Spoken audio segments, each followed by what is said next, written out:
pats buvo, kas pasėrė stacionarą, žinai, ten laikas paėm ir todėl jis negalėjo įrašą peržiūrėti. Pasirodo. Dabar sutvarkiau, galės žiūrėti. Dar aš dabar užvažiuosiu į Bardę, į paštą. Alio. Gal tu reikia ko?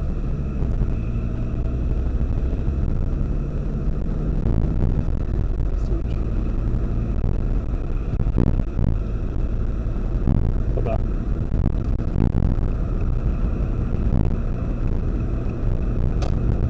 Toks pagrauti. To fifi. Daug pripirkti.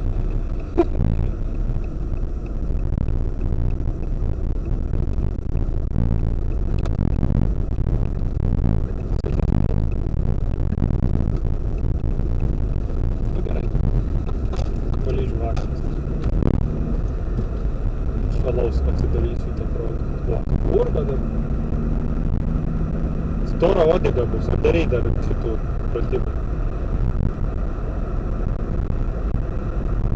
Kokį yra tų padaryti? Yra šuolų, tenais panašiai. Į vieną pusę žiūrėti kelią į vieną ir gali krišyti. Ir paskui kilnok supiniuką. Ant vienos kojos ten kilnok supiniuką ir kovietą. Nu, bet šitas labai geras. Nugarą ypač tau geras.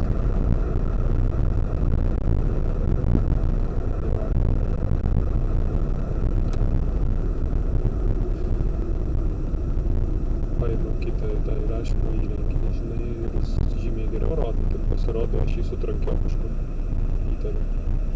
Į kuprinę čia kai įsimetu, bet trink, ten atsikratė objektyvas ir autofokus pasidarė. Ne, pavyzdžiui, tikrai jis geriau rodė, sakau aš, kaip panešiau į kuprinę. Nu, bet aišku, sakysiu, kad atsiuntė turbūt tokį fujovai. Ne, nu, ten iš tikrųjų fujovai, kad pritvirtintas. Aš iš vis nenešu atsakomybės už daiktus, jeigu jie gemdama rankose. Tai jiem aš apiforminu, kad brokas ir viskas.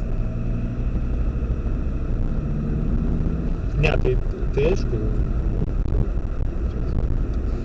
Čia jau aišku. Darbo metais man nebūtų būtent. Tai va. Ganėtinai gerai rodo, va dabar ir vakare pasirodo. Netgi per tą ekranėlį galima įžiūrėti numerį, jeigu labai nori. NVE 150. Nu tai stovi dabar mašina. Jo, gerai, viskas ten normaliai su to DV, nu, kokybė gera. Šiandien parodžiau Ramūnui jau taip normaliai kaip kamera. O, sako, čia kitas reikalas. O ten tikrai, nu, ta prasme, išsilieja viskas. Tie pirmi įrašai tokie irgi prastos kokybės gana buvo, neryško, žinai, o tą sekančią dieną išvis ten neįmanoma, tai ką nors matyti, žinai. Nu, gerai, pasiimsiu naują.